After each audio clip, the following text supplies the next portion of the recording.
En esto diferenciamos el espíritu de verdad y el espíritu de error. La persona natural, la persona que no tiene a Cristo en su vida, le es locura la información espiritual.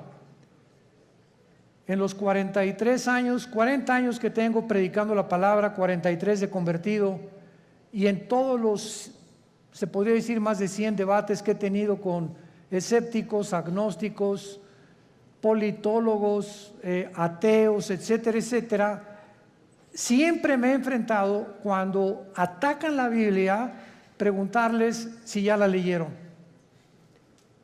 Y créanme que casi un 80% de las personas que discuten, agreden o son hostiles a la Biblia o la critican, ni siquiera la han leído. Y cuando te dicen, ya la leí, quiere decir que comenzaron desde el Génesis. Imagínense nada más. La Biblia no se comienza a leer desde el principio, sino desde el Nuevo Testamento. Y te dicen, ya la leí, o sea, leí los 66 libros en 3 o 4 meses, y con eso ya entendieron los secretos de Dios. Qué tremendo, ¿verdad? Entonces es importante que esto lo tengamos nosotros como base, porque estos secretos que pertenecen al mundo espiritual, a Dios le ha agradado revelárnoslos a nosotros. Cuando Jesús comenzó a hablar en parábolas, Mateo 13, Marcos capítulo 4, etcétera, etcétera, les dijo a ustedes, a los discípulos, a los que me siguen, les he dado a entender las cosas que estoy contando en las parábolas. Que el sembrador salió a sembrar, que el trigo, la cizaña, las aves del cielo, la tierra, etcétera, etcétera, que la gente ni siquiera entiende, tenían un trasfondo espiritual dado a los que siguen a Jesús.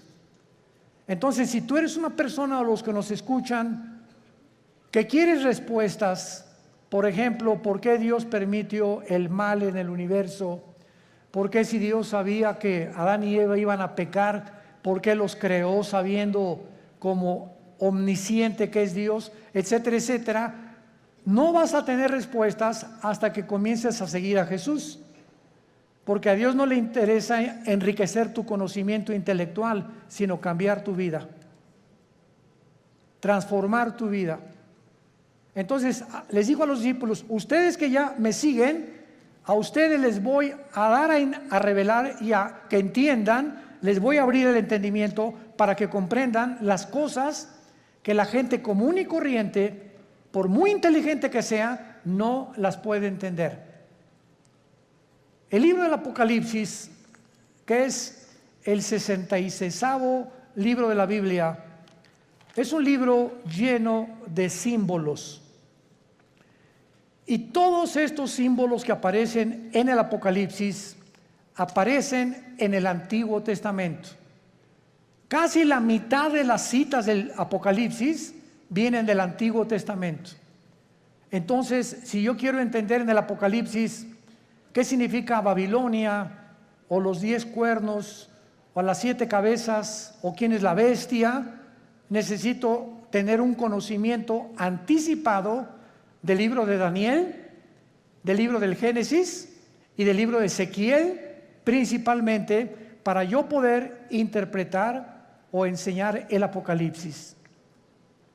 Entonces, vamos a abordar en esta mañana, en esta serie que me ha parecido de veras maravillosa, y yo mismo estoy asombrado cada vez que descubro más y más misterios en la Biblia, el misterio de Babilonia. En la Biblia hay 2 palabras, 2 ciudades que se mencionan más que cualquier otra nación de toda la historia. Y la primera es Jerusalén.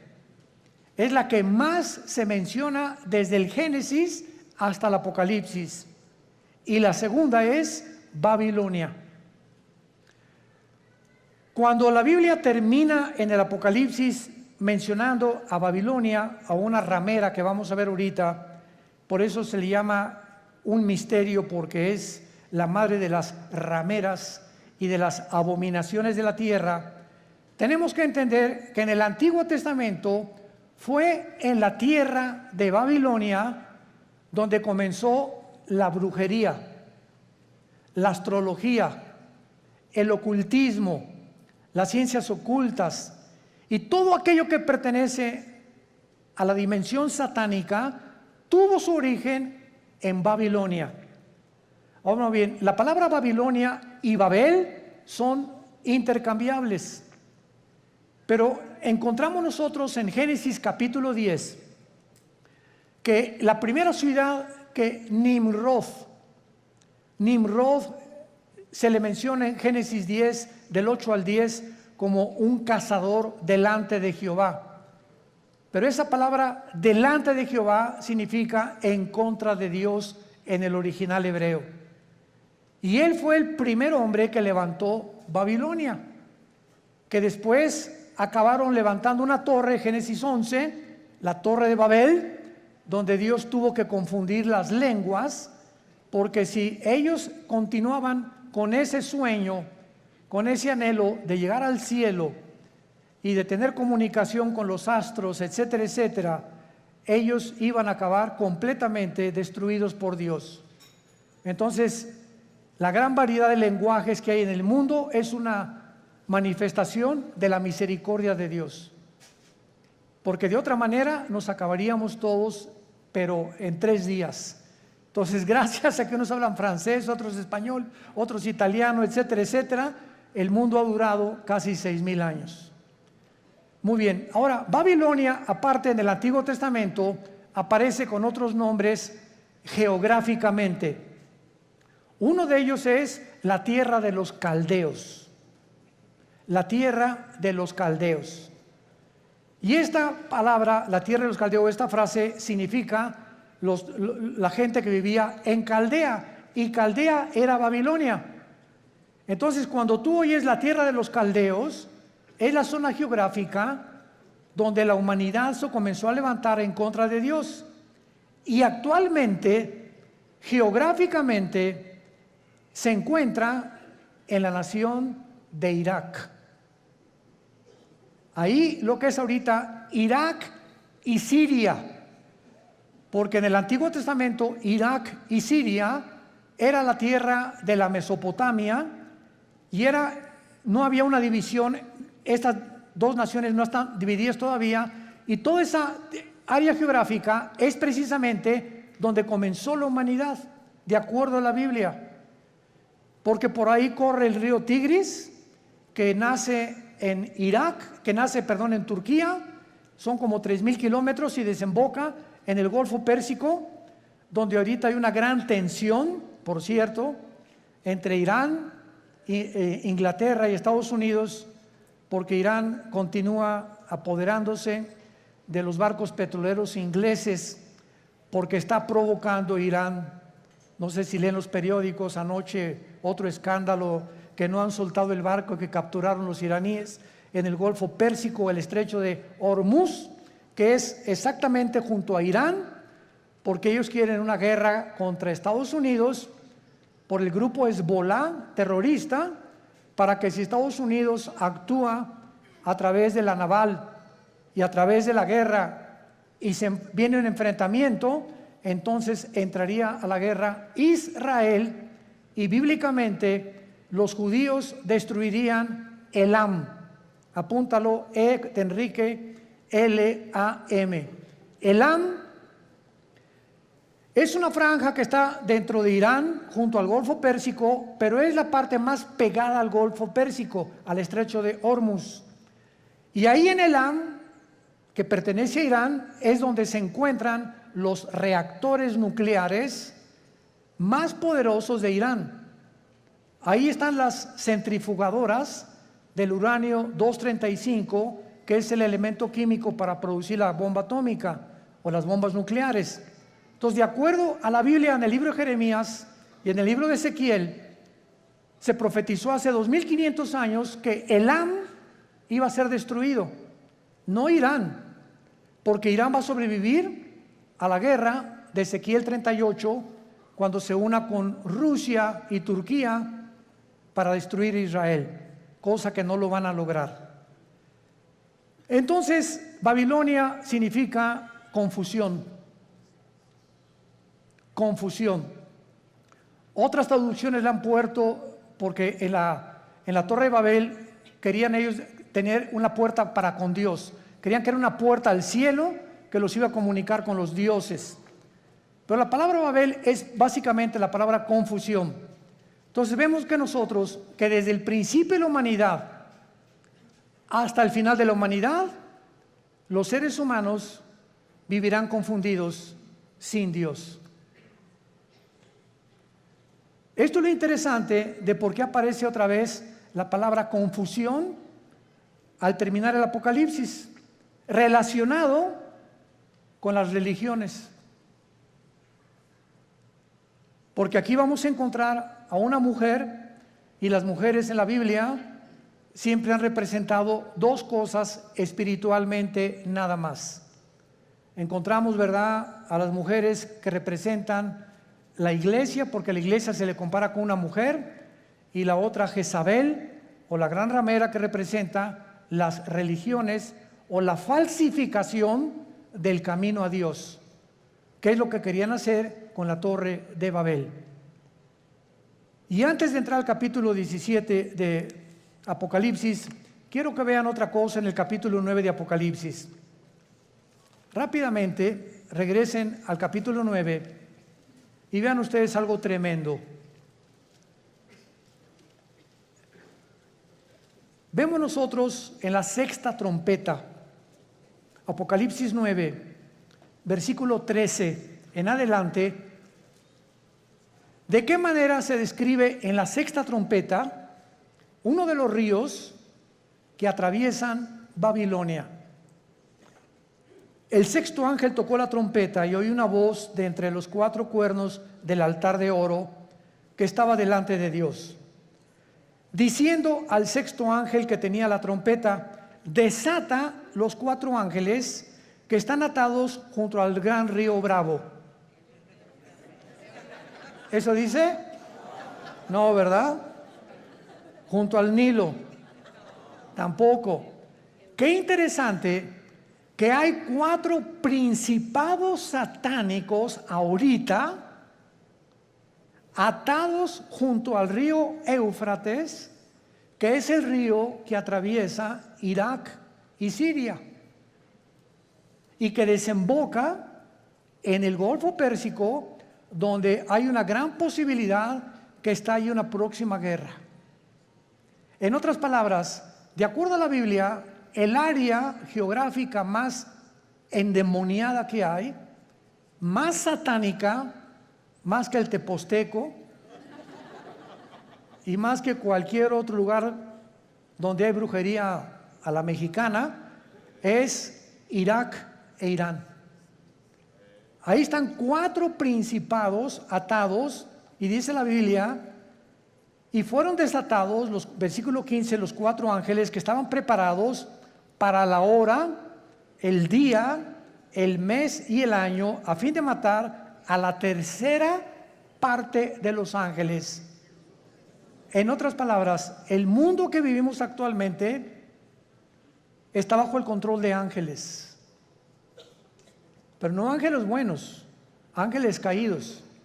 Y la Biblia nos corre las cortinas y nos muestra que en esta época que estamos viviendo, que ya se va a acabar, vamos a entrar a donde ya los ángeles caídos serán completamente derrotados y entrará Cristo con la iglesia a gobernar el mundo por 1000 años, después la Nueva Jerusalén, después la eternidad. Pero dice Hebreos capítulo 2, Dios no sujetó el mundo venidero a los ángeles. O sea, el mundo que viene después del de nosotros, ya los ángeles no van a tener parte, ahorita sí la tienen. Y esto lo explica el capítulo 10 de Daniel, el capítulo 7 de Daniel, el capítulo 2 de Daniel, Ezequiel capítulo 28, Isaías capítulo 14, etcétera, etcétera, donde cada nación, Grecia, Egipto, los medos, los persas, los romanos, los babilonios, todos tenían ángeles que les decían a los gobernantes lo que tenían que hacer. Y eso el mundo pues no lo sabe, ¿verdad? Por eso se nos manda a orar por nuestro gobierno. porque hay ángeles que están influenciando tremendamente los asuntos del mundo terrenal donde tú y yo vivimos. Muy bien, vayamos pues a Apocalipsis 17 y veamos este conflicto y este misterio que vamos a resolver, que es el primero de Babilonia. Vino entonces uno de los 7 ángeles que tenían las 7 copas y habló conmigo diciéndome: ven acá, te mostraré la sentencia contra la gran ramera, la que está sentada sobre muchas aguas. Brínquense al versículo 18. ¿Quién es la ramera? Y la mujer que has visto es una ciudad. ¿Ven cómo la Biblia se interpreta a sí misma? No es de interpretación privada la Biblia.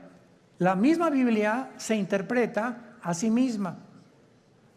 Y la mujer que has visto es la gran ciudad que reina sobre los dioses de la tierra. O sea, antes de seguir abordando, la Biblia profetiza en este capítulo que vendrá una ciudad que se va a levantar en el mundo religiosa. Y que esta ciudad religiosa está mezclada con la política. Y que al mismo tiempo esta ciudad va a gobernar la política durante 3 años y medio, y la política que va a reiniciarse con el anticristo va a matar a la mujer. O sea, va a incendiar esta ciudad, y entonces los últimos 3 años y medio de la gran tribulación vendrá la persecución del anticristo. Entonces, los primeros 3 años de la tribulación, la persecución es religiosa. Y los últimos 3 años es política. Y esto es interesantísimo, porque la unión de la religión con la política ha sido durante toda la historia. Un ejemplo, para que no se empachen. ¿Cuáles son los 2 poderes que mataron a Cristo? Los 2 espíritus que mataron a Cristo.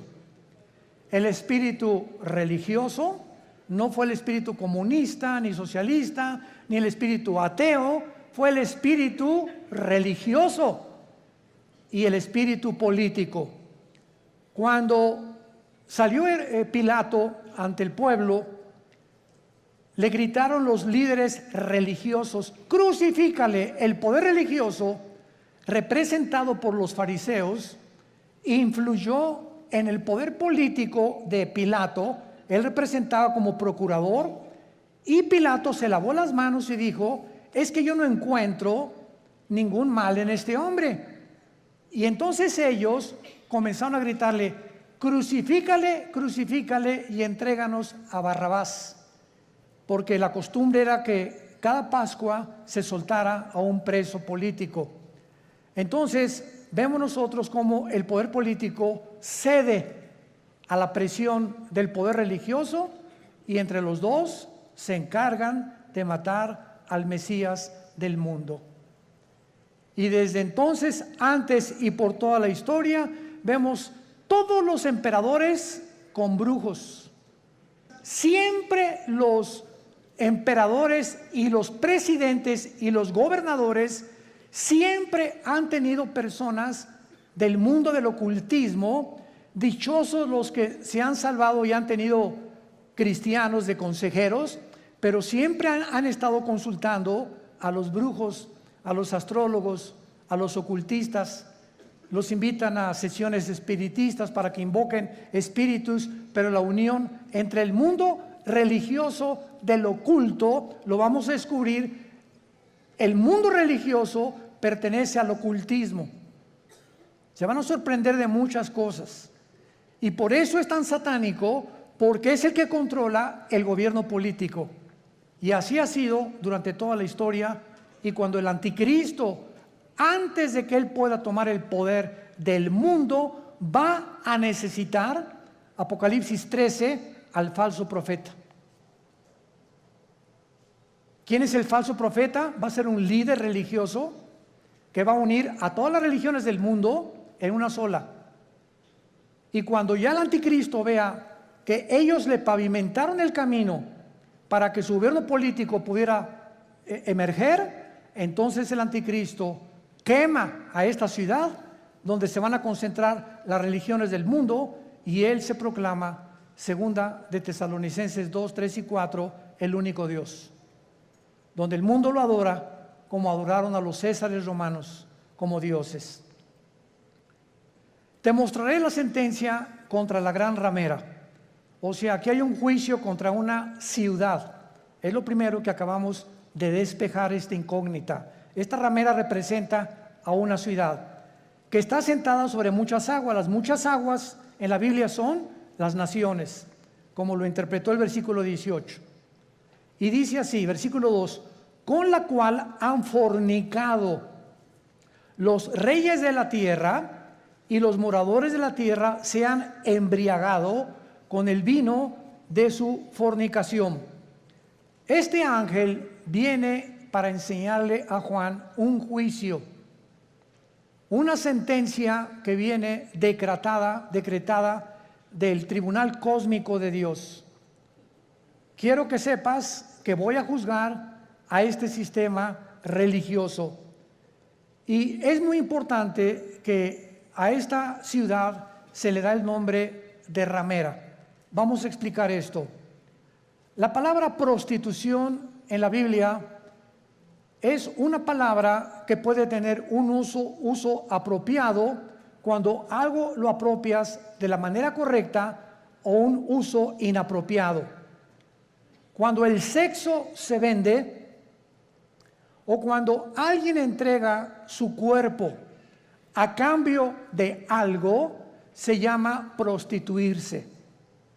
Entonces, cualquier persona que tenga relaciones sexuales porque va a recibir ya sea dinero o una mejor posición, o porque el jefe de tu trabajo te invitó a Acapulco porque te va a ser su secretaria particular con el doble de sueldo, tú te estás prostituyendo.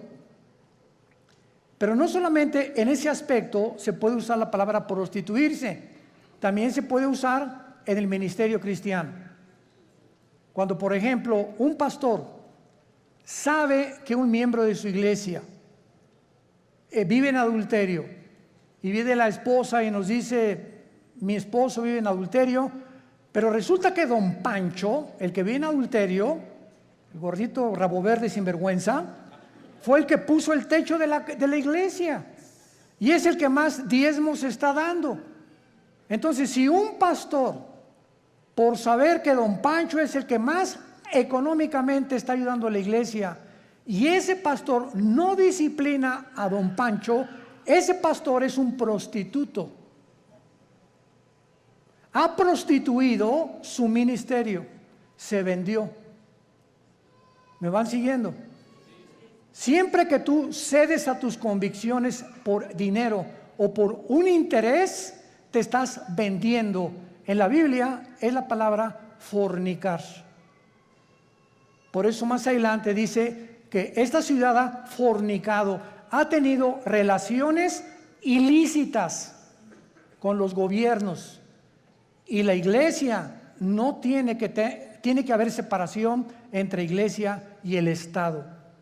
La separación gubernamental y políticamente entre la iglesia y el Estado es beneficiosa, es saludable, porque ningún Estado, ningún gobierno puede imponer. Hagan de cuenta que en México surge un presidente cristiano. Este presidente de ninguna manera debería atreverse a imponer el cristianismo en la República Mexicana, porque se coartaría la libertad, porque todos somos libres de manifestar las creencias en las cuales nosotros creemos. Pero cuando ya se impone una religión a través de la muerte o de la Inquisición o de la tortura con el beneficio de la iglesia, es cuando vemos que ese sistema se ha prostituido. Se ha prostituido, porque a la iglesia no le corresponde juzgar a los malos, eso le pertenece al Estado. El Estado usa el Estado de Derecho para castigar a los malos, silla eléctrica o pena capital o pena perpetua, lo que sea. La iglesia tiene la función de predicar el Evangelio para que el corazón del ser humano sea transformado. La justicia la aplica el Estado, no la iglesia. Para que me vayan siguiendo con mucho cuidado. Esto es muy importante, porque el otro día escuché una conferencia de un grande teólogo que me sorprendió con lo que dijo, y me dice: de todos los países a los que yo he visitado en Latinoamérica, el más inculto y el que más ignorante es de todo lo que está pasando, México lindo y querido. Sentí algo bien feo aquí adentro de mí. Se considera el país más ignorante y más inculto de todo lo que está pasando políticamente, religiosamente, etc. Como que si al mexicano no le importa más que el Calimán y las telenovelas y el América, desde luego. Además vive el América. Bueno, pero esto es tremendo, ¿verdad? Y otra cosa que también me sorprendió es que un análisis que hizo las Naciones Unidas fue que en Europa el promedio de la gente normal, desde los 10 años de edad hasta los 25 o 30 años de edad, cualquier europeo de cualquier nación de Europa ha leído antes de los 25 años por lo menos 6, 7 libros al año. Y en México, 1 al año. Y con trabajo no lo acabaron. ¿Se imaginan? Estamos con el esto, con el Calimán, la televisión, ausentes completamente de cultivar nuestro espíritu, nuestra mente intelectual.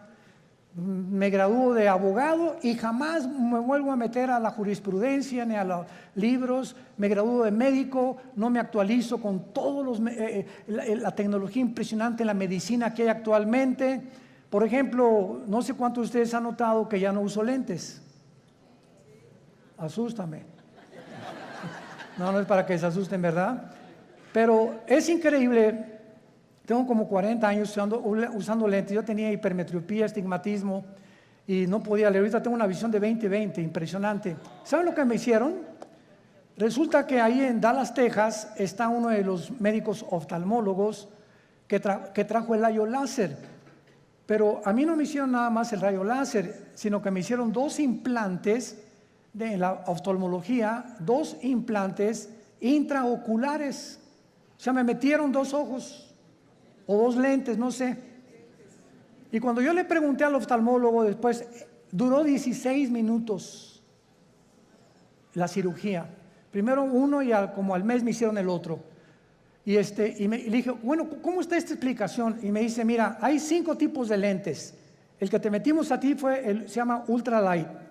¿Qué significa esto? Con un rayo láser te perforamos una incisión milimétrica y por un tubo te metimos un lente envuelto como un taco. Y entró el lente y dentro de tu ojo se abrió como una tortilla. Y entonces se tiene que ir pegando a la parte de atrás, al tejido, y en ese momento, bueno, me dieron un entrenamiento, ¿verdad? Todos los días me dieron que tenía que hacer una pluma así, acercármela a todo, nomás como 50 o 100 veces hasta que ya pudiera ver de cerquita. Ahorita ya no necesito nada, ya puedo ver de lejos, ya la luz casi no me molesta. Pero es impresionante la tecnología de la oftalmología y de todas las demás ramas de la ciencia del siglo XXI. A mi hijo Caleb le hicieron en 7 minutos el láser, nada más que a él no le hicieron cirugía. A él con el puro láser le quitaron los problemas que tenía de la vista con una garantía de 35 años. Ahí me dieron hasta que venga el Señor por nosotros. Pues sí, ya para qué quiero más, ¿verdad? Bueno, pero este es el mundo que estamos viviendo, ¿no? Entonces, están pasando muchas cosas en el mundo y tenemos que estar actualizados, tenemos que estar leyendo revistas, actualizándonos, ¿verdad? Las noticias para saber y enterarnos cómo está la cosa, y tenemos que tener hambre, pero más que nada, hambre de la Biblia. Muy bien. Entonces, la prostitución en este pasaje, la ramera, representa, si lo quieres apuntar, la prostitución de la religión. Cuando la religión se vende Cuando la religión ofrece, dame dinero y tu hijo va a ser sanado, dame dinero y la maldición se irá de tu casa, o manda dinero y vas a recibir a cambio algo, esta religión está negociando la salud y se está prostituyendo. Porque la Biblia dice que Dios ama al dador alegre, no por necesidad, ni por coerción, ni por amenaza, ni porque si no mandas, la maldición de Tutankamen caerá sobre tu casa. Ahí es cuando vemos la prostitución de la religión. Hace poco acaban de capturar a un hombre, ¿verdad?, en Estados Unidos, líder de una secta que se llamó La Luz del Mundo en México, que no se imaginan ustedes, ¿verdad? No son millonarios, son multimillonarios.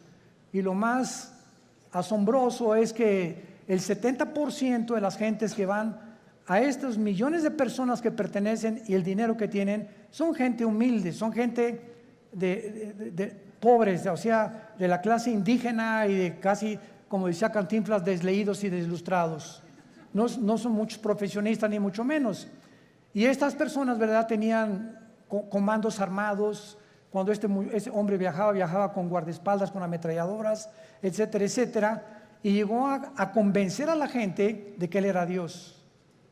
Y cuando él entraba a la iglesia había un trono literal, donde él se sentaba con muchachas junto y muchachas por acá a los lados, y entraba y lo comenzaban a adorar como Dios. En otras palabras, él estaba vendiendo, prostituyendo la religión. Y así hay cantidad de sectas, e inclusive se puede dar en iglesias cristianas.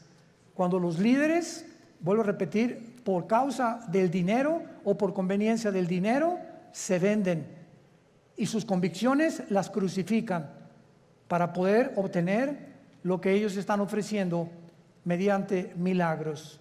Este es el problema de las religiones que se prostituyen. Muy bien. Y esto es lo que sucede en Apocalipsis 17, como lo vamos a ir viendo, una ciudad prostituta que ha fornicado, dice el versículo 2, con los moradores de la tierra. Y más o menos ustedes ya pueden irse dando cuenta de quién estamos hablando. La única, para que ustedes estén enterados, sin afán de ofender a nadie, la única religión que existe en el mundo, la única que tiene un lugar en las Naciones Unidas, es Roma. La única religión que durante 18 siglos en Europa no permitía que los reyes se casaran más que con los que ellos autorizaban. La única religión que exigió que si no te convertías a Roma durante 350 años, nombró un papa a Torquemada, un hombre español, con la Inquisición, donde los abrían los cuerpos, les quitaban el pelo, los rapaban, pero con todo y la piel, les sacaban los ojos, los sentaban en estacas, los quemaban vivos a judíos y a cristianos, porque no aceptaron que Roma es la única religión que salva. Y hasta el siglo XXI los estatutos romanos continúan enseñando lo mismo. Fuera de Roma no hay salvación. Esto es impresionante. Cuando yo tenía 12 años de edad, les he contado a muchos, fuimos educados, mi hermano Alejandro y yo, en colegios lasallistas, San Juan Bautista de la Sal. Y a los 13 años vivíamos en Acapulco, entré al seminario, yo quería ser cura, porque nos enseñaron los hermanos lasallistas en aquel tiempo el latín, en aquel tiempo éramos acólitos, el cura daba la misa en latín, cuando entraba supuestamente al altar, ¿verdad?, entraba y decía, introibo al altar de Deu, Justifica Juventudes Meam, me introdujo al altar de Dios a ofrecer los sacrificios por los vivos y por los muertos. Ya le contamos en latín los ¿cómo se llama?, los acólitos, Y cuando uno de los grandes dirigentes ahí llegó a visitarnos al seminario, nos dijo: ustedes están ya en el tiempo de hacer un voto de celibato sacerdotal. Y pues éramos como 10 o 12 muchachos de 14, 15 y 6 años de edad, y nos volteamos todos a ver qué significa el voto del celibato sacerdotal. Entonces nos dijo este prelado religioso: significa que ustedes tienen que hacer un voto que nunca se van a casar y que su única fidelidad va a ser a Roma, nada más. Oiga, ¿y por qué no quiere que nos casemos? Porque si se casan, el dinero lo gastan en la familia y ya no lo mandan a Roma. Esa es la razón por la cual no les conviene que se casen. Cuando la Biblia ordena, 1 Timoteo capítulo 3, en cualquier Biblia que veas, que los que sirven a Dios de tiempo completo se casen, a menos que tengas el don de continencia. Pero esto es increíble. Ahí fue cuando yo me decepcioné, ¿verdad?, de la religión. Lloré, le dije a mi papá: yo ya no creo en nadie, y me hice ateo. A los 17 años ingresé al Partido Comunista, me uní a la dialéctica materialista, a estudiar el Capital de Marx, de Engels y de todos los grandes líderes, Lenin, que la llevó a la práctica en la revolución bolchevique, etcétera, etcétera, hasta que cuando me convertí, yo estaba a punto ya de casi quitarme la vida, de la depresión a la que yo había llegado, de la decepción y de todo, que ya nadie me convencía, cuando mi hermano Alejandro me presenta a Jesús como el camino, la verdad y la vida. Y yo supe, cuando encontré a Jesús, que era la única razón por la cual yo debía seguir viviendo, y le prometí desde ese día. Fue marzo de 1974 que yo le entregaría mi vida y que lo quería servir. Y desde entonces no lo he dejado de servir, por la gracia de Dios. Bueno, ahora muy bien. Vean rápidamente en el Antiguo Testamento, en Jeremías capítulo 2, de qué forma en el Antiguo Testamento se menciona la fornicación física o la prostitución, así como material o terrenalmente. Una mujer se puede vender por dinero, la cual se le llama prostituirse o prostituirse, o un hombre también. Espiritualmente, Dios usa el mismo término cuando tú le dejas a Él por los ídolos, o cuando dejas a Dios por otras cosas más importantes que Él. Dice Jeremías capítulo 3.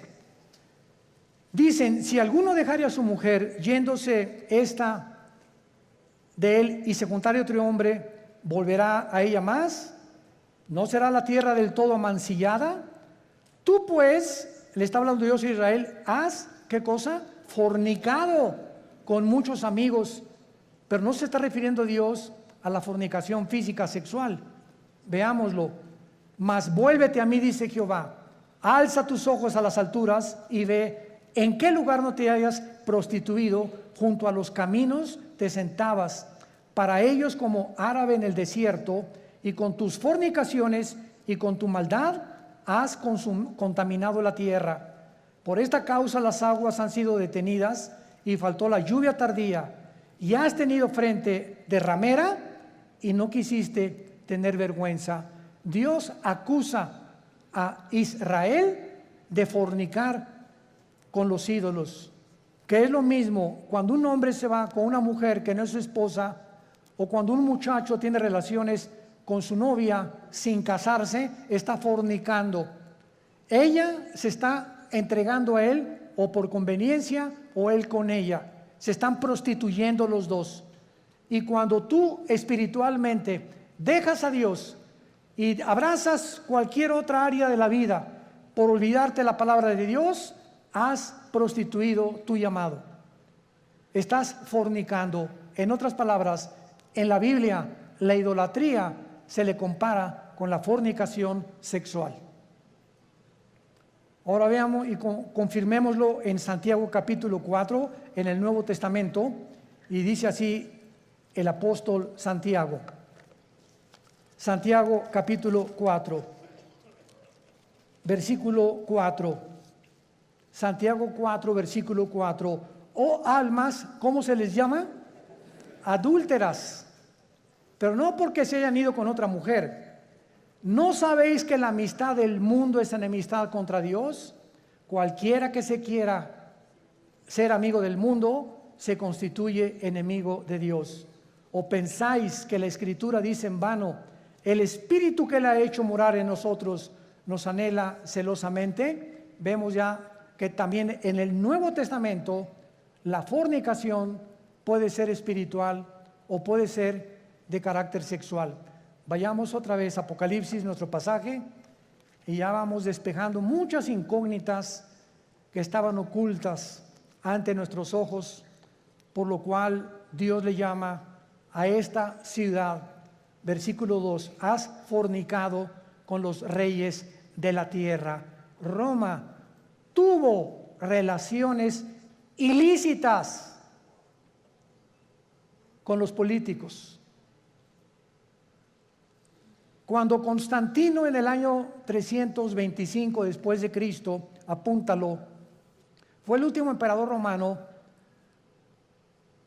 fueron los emperadores los que le hablaron a una persona para darle el título de pontífice. Fue el primer título que se le dio a un dirigente en Roma. La palabra pontífice significa constructor de puentes en el latín. Constructor de puentes, o sea, vamos a nombrar a una persona, síganme con cuidado, que tenga relación con Dios y que nosotros a través de esa persona podamos comunicarnos con Dios. Cuando 350 años antes, la Biblia dice, porque no hay más que un solo mediador, Hechos 4:12, entre Dios y los hombres, Jesucristo. Entonces, Roma toma el lugar de Jesús y dicen que ellos a través actualmente de cualquier cura o cualquier padre te tienes que ir a confesar. Él te da una penitencia de, no sé, 30, 40 veces María o lo que tú quieras decir, y en ese momento tus pecados son perdonados. ¿Qué dice la Biblia? Que no tenemos ya a nadie desde Cristo en nuestros días a quien contarle nuestros pecados más que a Jesucristo, hombre. Primera de Juan 1, 8 y 9. Si confesamos nuestros pecados, Él es fiel y justo para perdonarnos y limpiarnos de toda maldad. ¿Se dan cuenta cómo cuando comenzamos a estudiar se nos comienzan a caer las vendas? Pero cuando el mexicano o el latinoamericano no quiere estudiar y no quiere leer, te puedes quedar 20, 30 años y te encierras en una cárcel de religión. No, yo estoy bien, y ahí tienes enfrente la luz y te niegas a verla, porque puede más tu orgullo religioso que la verdad. Juan capítulo 3, y esta es la condenación, que la luz vino al mundo y los hombres amaron más las tinieblas que la luz, porque sus obras eran malas. Muchos no quieren venir a la luz, no porque no puedan, sino porque no les conviene. Prefieren permanecer en esa cárcel que salir de esa cárcel y servir al Dios vivo y verdadero. Veamos ahora en segundo lugar que dice el versículo 2, que esta relación ilícita que le llama fornicar con los reyes de la tierra, o sea, una relación política religiosa que no debe existir. Los moradores de la tierra se han embriagado con el vino de su fornicación.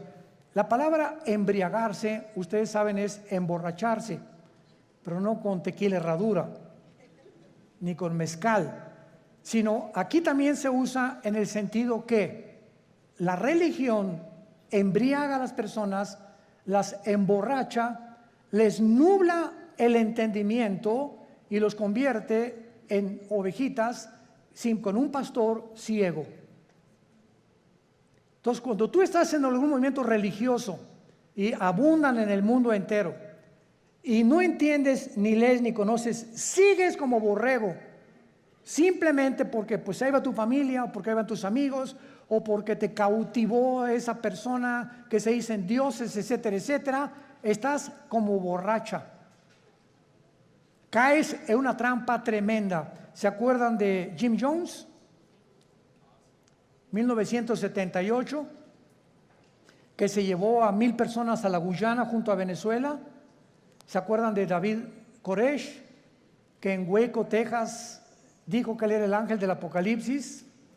¿Se acuerdan de Juan Carlos Miranda, recientemente, que dijo que él era primero el anticristo, pues que era Jesucristo?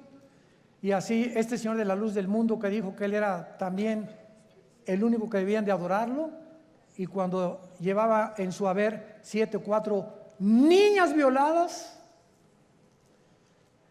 ¿Qué le pasa al mundo? Te puedes preguntar, ¿no? O sea, qué fácil somos engañados. Qué fácil es caer en una secta por no estudiar. Mi pueblo pereció porque no tuvo conocimiento. ¿Ven la importancia de prepararnos? Ahora veamos aquí en el versículo 3 que el Espíritu Santo traslada o transporta a Juan a un desierto. Y ahí en el desierto tiene una visión tremenda el apóstol Juan. ¿A quién ve a Juan? ¿A quién ve? A una mujer sentada sobre una bestia escarlata. El color escarlata es el color de los dragones. Es un color rojizo, que es el color que se asocia con la sangre, con la guerra y también con Satanás. Entonces vemos ahí una mujer sentada o montada sobre una bestia escarlata. Y esta bestia tenía llena de nombres de blasfemia, que tenía 7 cabezas y 10 cuernos. Nuestro paso actualmente ahorita es tratar de descifrar qué significa la mujer sentada sobre esta bestia. Muy bien, esta bestia en el versículo 8 nos da la interpretación. La bestia que has visto era y no es, y está para subir del abismo e ir a perdición. Número 1, esta bestia es el nombre que el Espíritu Santo le da a una imagen o a un principado satánico que ya había existido antes en el mundo. ¿Se acuerdan de los 4 ángeles atados junto al río Éufrates? ¿Quiénes creen ustedes que sean esos 4 ángeles? Porque si estaban atados, no es porque vivían en Disneylandia, ¿verdad? Sino que eran 4 ángeles que ocasionaron un daño tan grande en la historia humana que Dios los encerró y los va a soltar al final de la gran tribulación, cuando nosotros ya no estemos ahí.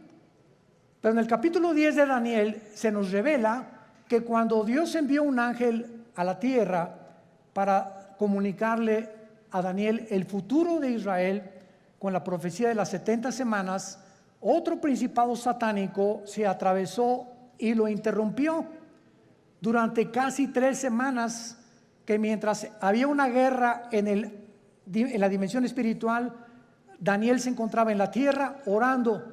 En esas 3 semanas hubo una guerra espiritual sin que Daniel lo supiera. Y esas oraciones de Daniel hicieron que viniera el ángel y bajara Miguel, el arcángel y comandante en jefe de las huestes de los ángeles buenos de Dios, para que ese ángel fuera librado y llegara a la tierra, a Jerusalén, a Babilonia, y le entregara a Daniel el recado. Y entonces ahí el ángel le dice a Daniel: me detuvo el ángel de Persia.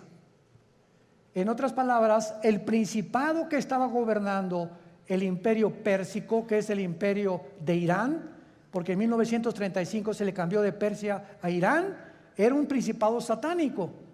¿Y cuáles son los 4 imperios que Daniel menciona? Babilonia, los medos y los persas, los griegos y los romanos. Estos 4 ángeles del Apocalipsis de la 6ª trompeta son los 4 ángeles que estuvieron al frente de los más grandes imperios del pasado y que fueron imperios antisemitas. Y van a volver otra vez a resurgir. Pero aquí hay un ángel que está en el abismo. ¿Qué es el abismo? Muy bien, la Biblia nos habla de que hay prisiones en el centro de la tierra. Una es el infierno. ¿Quién está en el infierno? ¿Tu comadre? ¿Tu tía, tu tío? No sabemos, ¿verdad? El infierno es el lugar de los espíritus humanos, nada más, desde Adán hasta nuestros días, que bajan al centro de la tierra. Todos los que murieron sin Cristo o rechazaron la salvación se encuentran en el infierno. En el infierno no hay demonios. Ahora, el lugar de los demonios, cuando Cristo vino al mundo, el gadareno le dijo a Cristo, ¿verdad? O cuando los iba a sacar del endemoniado, le dijeron a Cristo: no nos mandes al abismo, déjanos meternos en los puercos, porque los demonios saben que al bajar al abismo ya no salen hasta Apocalipsis capítulo 9, que se les va a abrir la puerta y van a invadir el mundo. ¿Se imaginan? Ahorita hay maldad.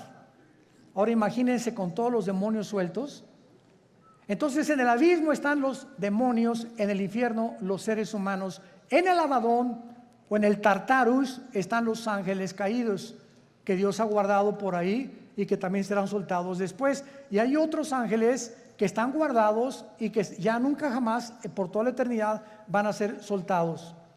Entonces la Biblia nos muestra claramente que esta bestia que estaba viendo Juan, no hay otro nombre más que bestia para darle, porque la palabra bestia en el griego significa algo cruel, rapaz, sanguinario, que no se le puede comparar a un tigre, ni a una hiena, ni a un león, ni a una águila. No hay ningún animal comparado, y por eso se le adjudicó el nombre de bestia. Y esta bestia es el anticristo. ¿Qué nos dice la Biblia? Que cuando surge el anticristo, que lo más seguro es que el diablo va a tener relaciones con una prostituta. Y de esta relación van a ser el anticristo. ¿Cuándo entra el espíritu al cuerpo humano?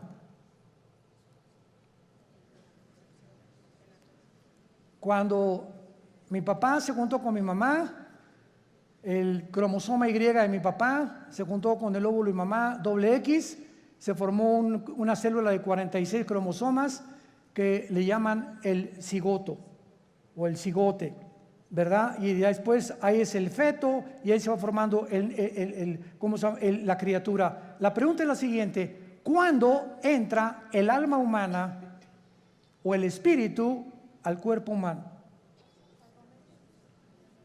Esta pregunta ha hecho que los mismos científicos estén debatiendo actualmente cuándo se aborta y cuándo no se aborta. No hay ningún médico, ningún doctor, ningún genetista, ningún ginecólogo, nadie que te pueda decir cuándo comienza la vida. Y por eso se ha dado especulaciones. No, puedes abortar a las 3 semanas, a los 2 meses, al mes. Y las leyes en diferentes naciones cambian de acuerdo a la perspectiva y la opinión de tales o cuales médicos. Pero en el Salmo 139, escrito hace 3000 años, escribió Dios: mi embrión vieron tus ojos.